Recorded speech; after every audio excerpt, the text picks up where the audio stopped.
Pessoal, estamos de volta aqui mais uma vez, episódio do nosso podcast Cura pelo Hábito. Eu sou Cláudio Cotter, esse é o Rafael Ferreira.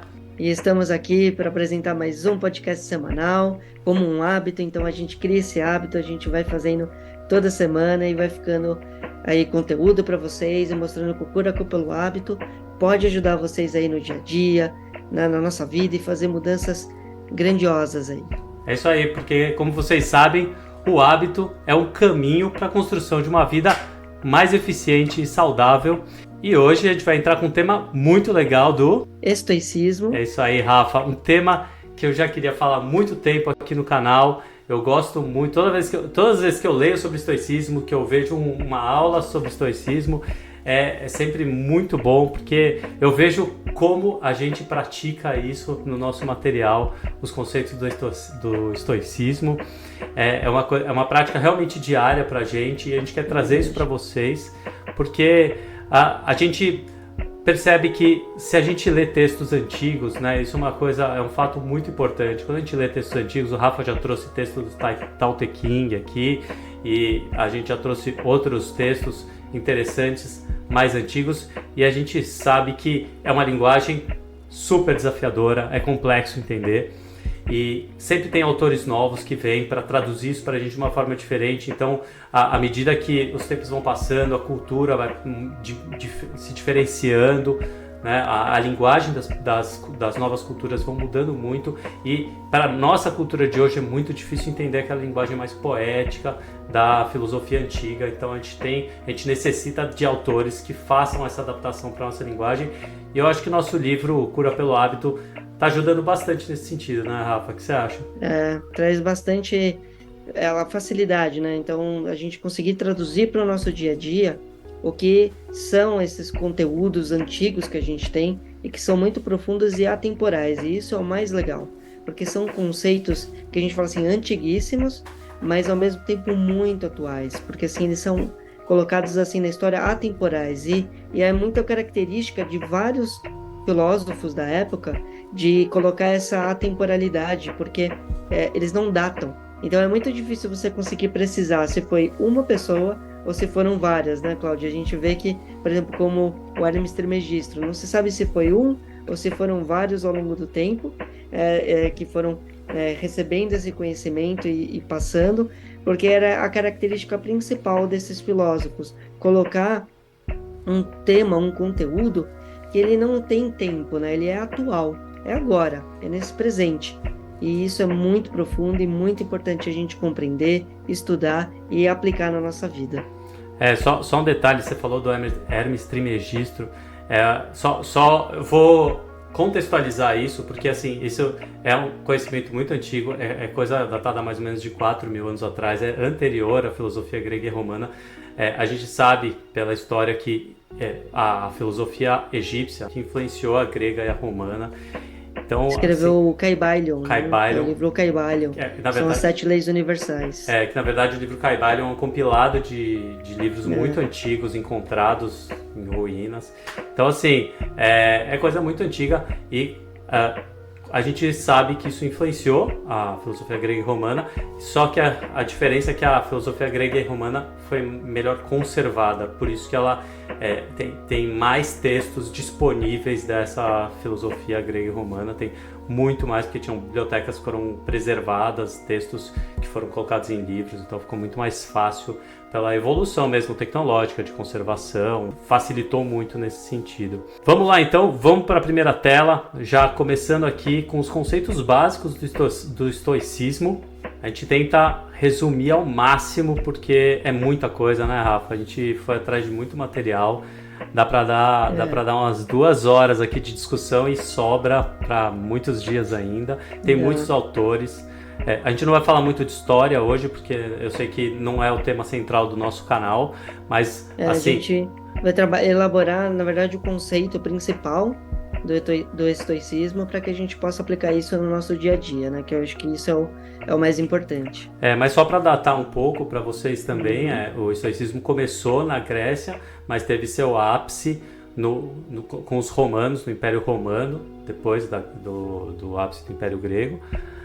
E Os conceitos, acho que o conceito mais importante seria a questão da razão dominar a emoção. E a gente fala muito isso no livro Cura pelo Hábito, né, Rafa? Então, acho que essa questão da gente falar do quanto é importante a gente, antes de ter uma reação, antes de dar uma resposta, parar, pensar, deixar a resposta chegar no córtex para a gente conseguir racionalizar uma resposta, porque a gente sabe que o nosso cérebro, quando a gente dá uma resposta rápida, geralmente a gente está muito influenciado pelos níveis mais baixos do nosso cérebro, a parte do cérebro límbico, sobrevivência. que é de sobrevivência, resposta rápida. Então, quando a gente quer dar uma resposta bem elaborada, a gente tem que esperar um pouco, racionalizar, pensar, né, Rafa? Acho que isso engloba praticamente tudo no estoicismo, né? É realmente o conceito principal.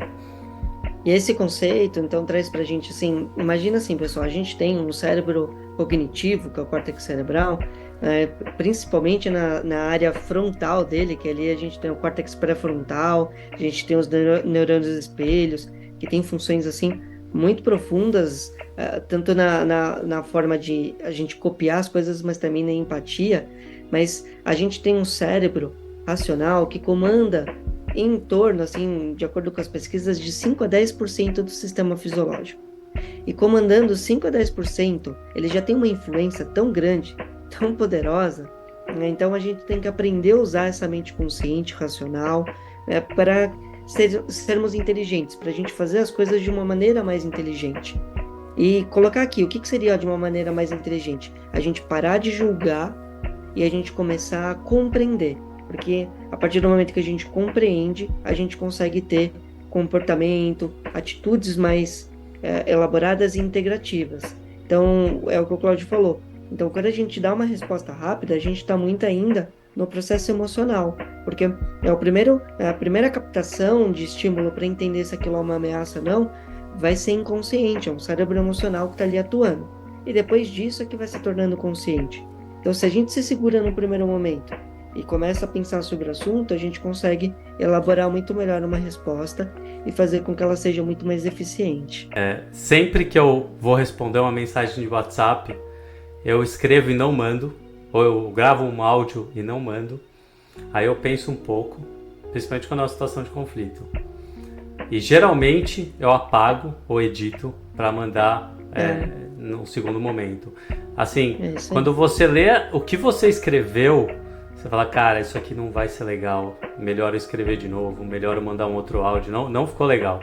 Sempre você vai ver que numa situação de conflito, se você dá um passo para trás e pensa duas vezes, a resposta sai diferente. Traz isso para sua prática no dia a dia, você está praticando estoicismo e você já vai ter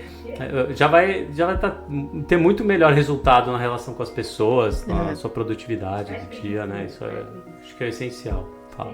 Total. Bom, continuando, próximo item, filosofia voltada para a prática. Acabei de falar, né? Colocar na prática, você tem que colocar no dia a dia, senão não automatiza. Então a gente tem que realmente colocar em prática todos os dias. E esse é o grande diferencial e um pouco a crítica à filosofia do Platão, que está aí como segundo item, né, que a gente pulou, a questão de ser uma filosofia mais dualista, cheia de interpretações, mais difícil de as pessoas entenderem. A filosofia do estoicismo é uma filosofia prática, você coloca em prática no dia a dia, é muito mais fácil de você absorver e ter os resultados. Eu acho que é bem por aí, menos simbólica, né, diria. E eficiente, né? Eu acho que esse é uma coisa que a gente traz muito aqui no Cura pelo Hábito, que a gente fala assim, conhecimento é importante a gente estudar, a gente entender como funciona. Então, por exemplo, no nosso primeiro livro, que é o Cura pelo Hábito, uma reflexão da vida, é uma viagem na biologia, na antropologia, no passado, na filosofia. É uma viagem que a gente faz trazendo o quê?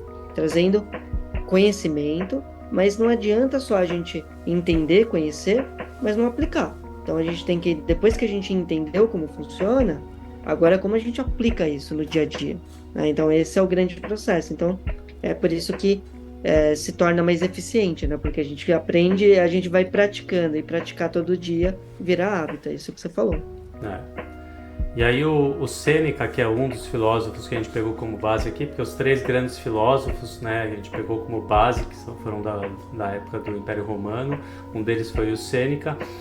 E eu estava até falando que começou muito antes, né, isso começou no Império Grego, com Zenão, só que foi se estabelecer mesmo como uma prática de vida e mais consolidada, aplicada aos imperadores, né? Os grandes imperadores estudaram o estoicismo, principalmente Marco Aurélio, que é um que a gente vai citar hoje, foi no Império Romano. Então, o Sêneca falava que o prazer e a dor são questões que a gente tem que lidar no dia a dia no sentido de presente, e o desejo e o medo são projeções para o futuro, são questões de futuro que a gente lida, que geram ansiedade e dores de outros tipos, dores mais emocionais, mas tudo isso podendo se refletir no corpo em forma de doença. Então, o prazer dentro do estoicismo é o inimigo da sabedoria, porque à medida que você se deixa levar pelo prazer, você está deixando de se autoconhecer, está deixando de se desenvolver e está deixando de desenvolver suas virtudes, que é inimiga do vício, né? As virtudes são exatamente a inimiga do vício, porque quando você desenvolve suas virtudes, você não se deixa levar por vícios, que é o que vai te gerar prazer, são os vícios que vão te gerar prazer. Então você busca prazer no alimento, você busca prazer no exagero no alimento, nas drogas, no exagero do esporte. O pessoal fala assim, você é viciado em corrida, você é viciado em não sei o que, de esporte, triatleta é viciado em endorfina. Não, o esportista que ele faz o esporte de forma equilibrada, ele não é viciado no esporte, ele está indo de encontro à natureza do ser humano, que é se movimentar e ter prazer com o movimento, um prazer ligado a estar bem de saúde. Então não é um prazer ligado ao vício, ao exagero. Quando o esportista está usando o esporte como uma ferramenta para evitar relações com as pessoas da família, quando o esportista está usando o esporte para desopilar o estresse do trabalho de forma exagerada, né? Porque a gente sabe que o esporte desopila um pouco o estresse do nosso dia a dia, mas quando a gente faz de forma exagerada, com muita intensidade e acaba se machucando no esporte, aí não é saúde. Aí a gente tá levando... Aí vira muleta, né? Vira muleta. Porque aí a pessoa... porque fica dependente. Exatamente. Então, quando a pessoa não consegue praticar, ela fica completamente fora de si, né? Assim, ela começa a perder a linha. Então, aí isso é o vício, né?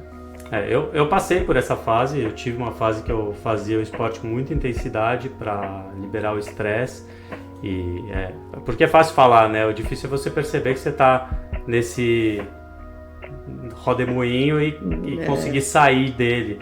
E eu me utilizei muito de meditação, me utilizei muito de ferramentas mentais para conseguir lidar com essas épocas que eu estive lesionado, não podia fazer tanto esporte. Fiz muita caminhada para compensar, fazia muita meditação e caminhada com meditação, algumas aulas de filosofia em podcasts caminhando. Então tudo isso ajuda muito, porque aí você está trabalhando o autoconhecimento para entender que é um momento que você está passando, que é um obstáculo a ser superado, que as adversidades da vida vêm para você se desenvolver, para você enxergar suas fraquezas, para conseguir se desenvolver. Então, essa que é a questão, né? A gente conseguir enxergar a dificuldade como um obstáculo a ser superado e de desenvolvimento. Eu acho que isso é muito estoico. Esse é o conceito. Esse é o conceito. Então, a gente entender que nós temos vontades, desejos, prazeres, e que a gente suprir as necessidades do corpo é uma coisa. Suprir, né, a hora que a gente passa desse limite. Então, quando, por exemplo, com a comida. Então, quando eu supro a necessidade da alimentação, eu posso comer uma comida gostosa, né, que me traga o prazer, mas até o momento em que eu estou saciado. A partir dali, eu já estou comendo por gula, por um processo que eu já estou alimentando um prazer. E aí eu me desvio do processo do autoconhecimento. Por quê? Porque eu vou ficar tão empachado, eu vou demorar para fazer a digestão, eu não vou conseguir pensar, e isso vai desviando a gente. Então, quando a gente traz esse conceito, o conceito é exatamente isso, da gente entender esses limites. Então, da gente suprir as necessidades do corpo, a, a ponto de a gente ter energia suficiente para se projetar, se trabalhar e desenvolver o autoconhecimento. E uma das ferramentas, das chaves principais do ser humano é o desenvolvimento das virtudes, né, Cláudio? Porque aí a gente traz as virtudes como um processo de desenvolvimento. E falando de virtude, né, o que é a virtude? Então a gente vai colocar um conceito aqui de virtude, que é quando a gente começa a se tornar, no sentido de fazer algo com excelência, ou de fazer aquilo de uma maneira tão natural que ela já está incorporada na gente, né? Que já se tornou um hábito. Isso seria se tornar virtuoso, ou uma habilidade que a gente desenvolve que se torna uma virtude. E é natural do ser humano fazer isso, porque a gente, através das virtudes, a gente vai chegando no nosso destino, a gente vai conseguindo chegar nos nossos objetivos e cumprir aquilo que a gente vem para cumprir, né? Então a gente vai trabalhando esse processo das virtudes. Então, por isso esse momento presente, né? Trazer o presente para o processo, racionalizar nesse aspecto de como eu vou trabalhar isso no dia a dia, então não se deixar levar pelo prazer, mas se utilizar, né, do prazer de uma maneira inteligente para que a gente possa chegar nesse processo das virtudes e ficar cada vez mais habilidosos e poder contribuir com o processo da humanidade, né? Isso, nada mais do que isso para definir o que é filosofia, né? Que é o amor à sabedoria. Então, acho que com isso passaremos para a próxima página. E aqui pegamos essa frase que também tem tudo a ver com o nosso projeto, Cura pelo Hábito. O estoicismo fala muito de rejeição às emoções negativas que levam ao julgamento. Então, a gente traz no nosso livro Cura pelo Hábito muitos dados científicos do Instituto HeartMath, com várias pesquisas que demonstraram os efeitos das emoções negativas na interferência da nossa saúde, de forma a aumentar praticamente... Eles pegaram um estudo que eu acho muito legal, avaliaram pessoas que tinham sofrido infarto do miocárdio, o ataque cardíaco, e sobreviveram. E aí fizeram 2 grupos com essas pessoas e eles avaliaram como era o comportamento de cada grupo, né? E separaram. E eles separaram um grupo que era um grupo de pessoas que lidavam melhor com as emoções, eram menos reativas, mais controladas, lidavam melhor com emoções complexas e negativas, e outro grupo que era de pessoas mais reativas. Então, o que eles perceberam que o grupo que lidava com mais dificuldade, que era mais reativo, lidava com a... Então eles perceberam que o grupo que tinha maior dificuldade de lidar com emoções negativas, que era mais reativo, tinha 50% maior de chance de ter um novo infarto do miocárdio em relação ao grupo que lidava melhor com essas situações, que era menos reativo. Então isso tem tudo a ver com o que a gente tem falado em todos os nossos episódios, como lidar com emoções negativas, como lidar com situações complexas. E aí vem essa frase: nossos pensamentos criam nossas emoções negativas. Então, se você aprender a controlar os seus pensamentos, você vai ter controle sobre a sua saúde, porque essas emoções negativas que interferem na sua saúde. Então. E o quanto isso é rápido, né? Tem aquele outro estudo que demonstrou a velocidade com que emoções negativas afetavam o intestino, né? Com pacientes com colostomia no hospital. É um estudo muito conhecido dentro da psicossomática, onde os estudiosos ficavam 2 médicos estudando o paciente com colostomia, que é um compartimento para pessoas que fizeram cirurgia de intestino, tiraram uma parte do intestino, normalmente por câncer ou algum outro tipo de doença. As fezes vão para esse saquinho que fica do lado, né, do abdômen, que chama colostomia, e por lá dá para ver a mucosa do intestino. Então eles resolveram observar o que acontecia na mucosa quando tinha alteração de emoção, e eles perceberam que era instantâneo.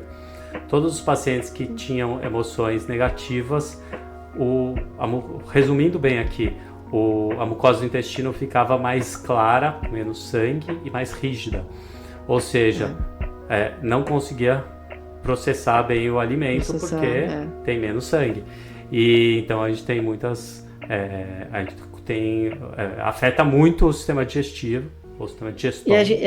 Né? E a gente consegue explicar isso assim, de uma maneira bem simples, assim.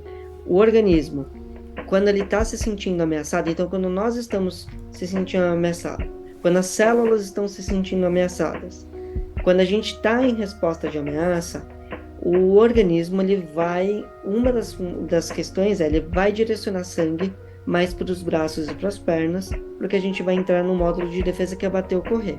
E, consequentemente, os órgãos vão ser menos nutridos.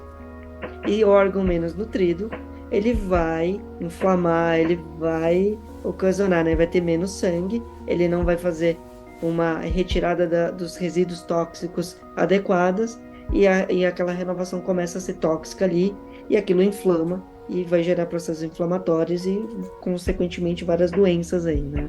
Então, isso é muito fisiológico, dá para se explicar hoje, isso mostra bem com esses estudos, né? E o quanto a filosofia está lá, ó, falando isso há tempos e colocando em prática, né? Falando, olha, é isso, gente, e pratiquem. E parece que a gente vai se esquecendo, né? Eu não sei o que acontece, a gente vai se esquecendo e cada vez criando mais julgamento, mais isso aí funciona, isso aí é igual com, assim, voltando um pouco para os atendimentos online. Mas online funciona? Pô, não estamos aqui falando? Se a gente aplica a filosofia, se a gente diz, então aprende a lidar com os problemas de uma maneira sem ser reativo e sim colaborativo, como eu chego na solução, eu não vou estar causando aqui em mim uma sensação ruim.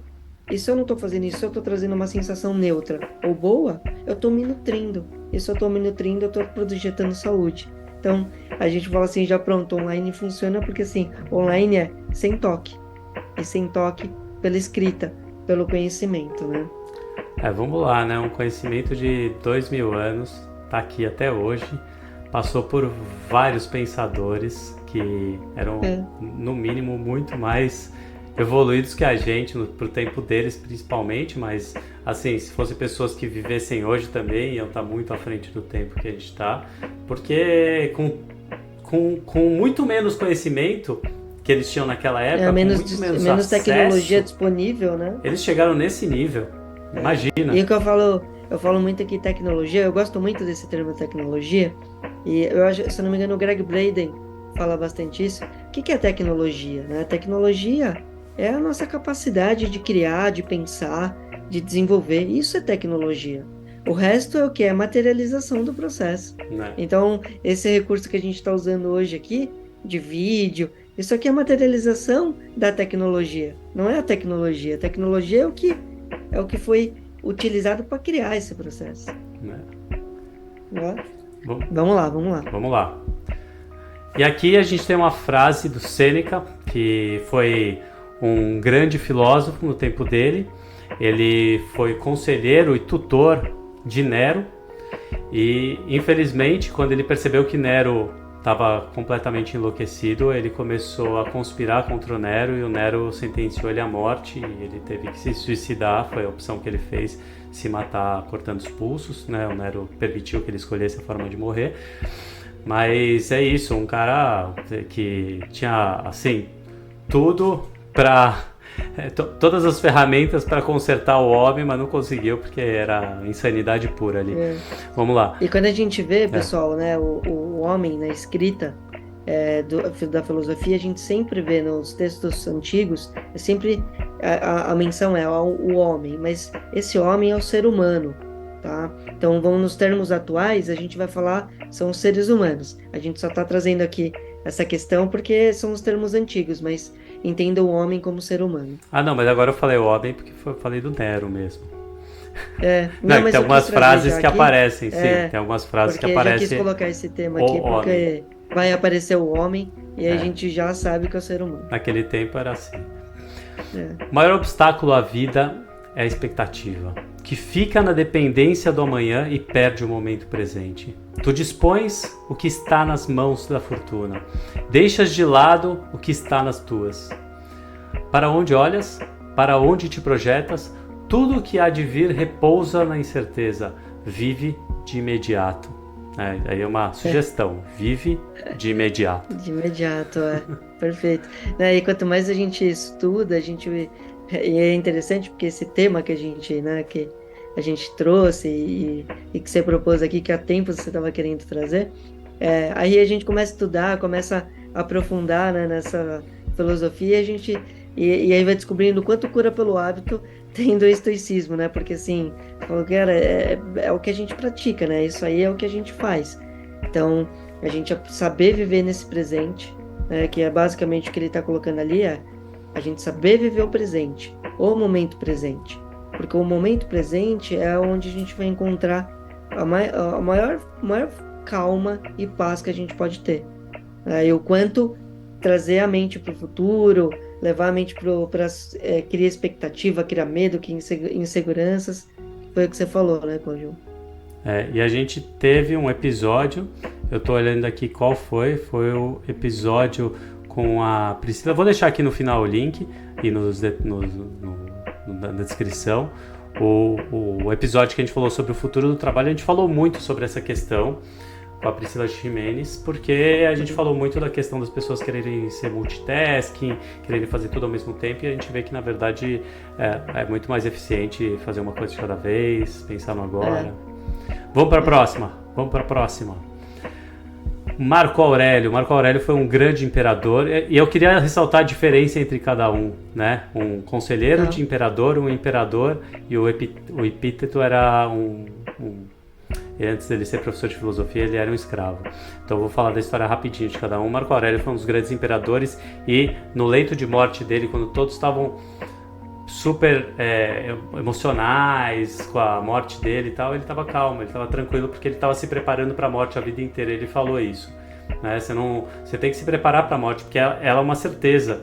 Você tem que lidar com as incertezas de forma de aceitar ela, porque as incertezas da vida, você tem alguma dúvida de que elas vão acontecer ou não, então você tem que lidar com muita parcimônia, com muita calma, com muita aceitação. Só que a morte é uma certeza, então você não pode criar emoções negativas em relação à morte, porque ela é certa, ela não é uma incerteza, ela é certa para todo mundo. E então, ela é a condição essencial da vida.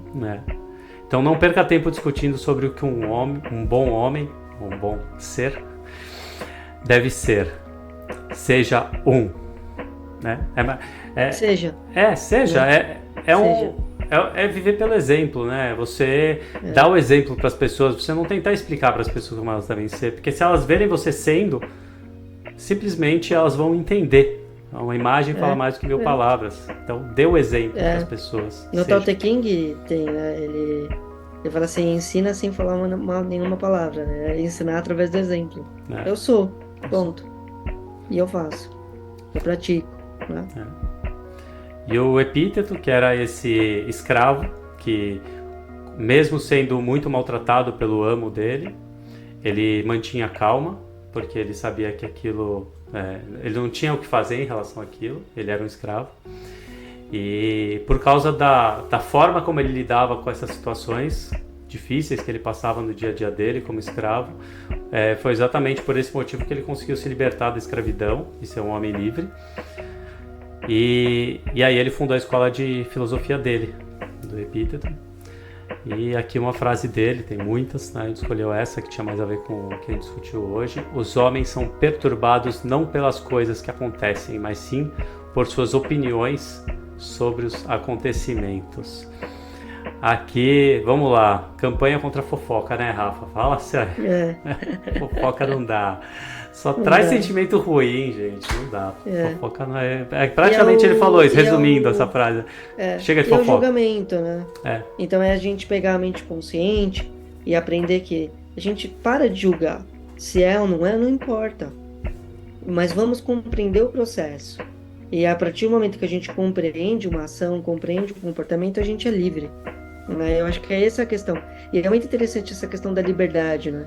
Que o fato é, você pode ter um corpo preso, um estado físico preso. Você pode estar preso, por exemplo, como Mandela, que ficou anos e anos preso numa cela. Você pode ter o escravo ali que está, né, submetido, sendo obrigado ali a fazer a questão. Mas a liberdade, ela não está somente nessa coisa do corpo físico, do ir e vir, e sim do potencial que a gente tem de a gente da nossa mente, os processos mentais, como a gente olha para a humanidade, como a gente olha para o mundo e para as questões e compreende essas questões. Porque a partir do momento que a gente traz compreensão, a gente traz mudança, a gente traz movimento e a gente transforma. Isso é liberdade. Então olha como está sincronizado. Eu tinha feito umas anotações, uma colinha aqui, e eu tinha escrito Mandela, eu não te mandei isso. Eu tinha escrito Mandela quando eu escrevi do epíteto. E você também comentou a mesma coisa, porque me veio a história do Mandela na cabeça. Ele falava que ele nunca foi um prisioneiro porque a cabeça dele estava livre. Né? E tem uma frase tem uma frase do estoicismo assim, que se você tem o corpo preso, mas a cabeça livre, você não é um prisioneiro. Agora, se você tem o corpo solto, mas a cabeça presa nessas questões da vida, né, preocupado com o que os outros pensam de você, preocupado com emoções, conectado com emoções negativas o tempo inteiro, você é prisioneiro. Você é prisioneiro. O Tao Te Ching também tem uma passagem assim que fala que o sábio... eu não lembro de como que ele escreve, mas ele fala, o sábio faz tudo sem sair de casa, né? Então é porque a mente é livre, né? O processo é livre. Então muitas vezes o alcance que a gente tem é muito grande, né? Quando a gente começa a trazer compreensão, eu acho que essa palavra é uma ferramenta. Então, pessoal, assim, se a gente tem uma ferramenta para ser usada, para de julgar e de achar e começa a compreender. Eu compreender por que aquela ação, ou compreender por que a pessoa teve aquela atitude, compreender, sabe, sem julgar, sem dizer, porque ela é tal coisa, não, compreende o processo, porque por trás daquela carcaça tem muita coisa. Legal, então vamos fazer o seguinte, compromisso aqui, próximo episódio, a gente vai pegar os conceitos do estoicismo e ligar com cada conceito que a gente trabalhou no nosso livro, para ficar mais fácil. Vamos fazer isso. E a gente vai trabalhar essas questões, porque eu acho que assim, a gente falou muito isso no livro, a gente trouxe muito para a prática, então a gente vai fazer isso. A gente vai falar sobre como lidar com dor, como lidar com essas questões de lidar com emoções negativas, tá bom? Eu acho que fica legal assim. Fica legal, vamos fazer assim. E vamos, para a gente fazer só um fechamento de hoje, trazer então um conceito muito, assim, acho que importante, que é estar presente. Então, quando a gente está presente, e aí estar presente, pessoal, alivia a gente da ansiedade, né? Então, a ansiedade é uma energia super boa, só que quando ela é excessiva, ela vai bloquear. Então, estar presente alivia a gente dos processos excessivos da ansiedade, a gente se sente mais calmo, mais tranquilos, e aí a gente consegue focar, a gente consegue fazer algo de uma maneira mais eficiente. Então treine isso no dia a dia de vocês. Estar presente, por exemplo, a gente está aqui agora, mas a gente tem outras coisas para fazer, tem os atendimentos, tem outras obrigações, ok, mas eu já sei o que eu vou fazer. Então, a mente, ela trafega no futuro, no passado e no presente. Mas a gente precisa treinar a mente de estar presente. Então, eu já sei o que eu vou fazer, eu já sei. Então, ok, está anotado, volto para o processo. A gente pode usar a nossa mente para planejar, mas a gente não pode ficar preso no planejamento. Senão aí a gente cria ansiedade excessiva, medo, insegurança, expectativas que não vão adiantar de nada. Então a gente, ok, eu já sei o que eu vou fazer, eu volto para esse processo presente. Treinem isso porque vocês vão ver o benefício. O fato de a gente fazer um exercício desse no dia a dia já muda completamente o nosso estado. Então isso, né, Cláudio? Isso aí, galera. Não esquece de seguir nossos canais. Nosso conteúdo tá todo aqui na descrição, na Linktree, que eu vou deixar na descrição como sempre. E não esquece de dar uma olhadinha lá, nossos livros, tem promoção de livro, comprando os dois juntos é mais barato, tem cursos. Tem um curso online, é isso aí. Plataforma Eduz. Tudo isso que a gente está falando num material muito mais aprofundado, tá bom? Então, vamos voltar semana que vem com o Estoicismo de novo, Estoicismo parte 2, fechou? Parte 2, combinado. Legal, Rafa. Até mais, pessoal. Até mais, até Valeu, semana que vem. Tchau, tchau.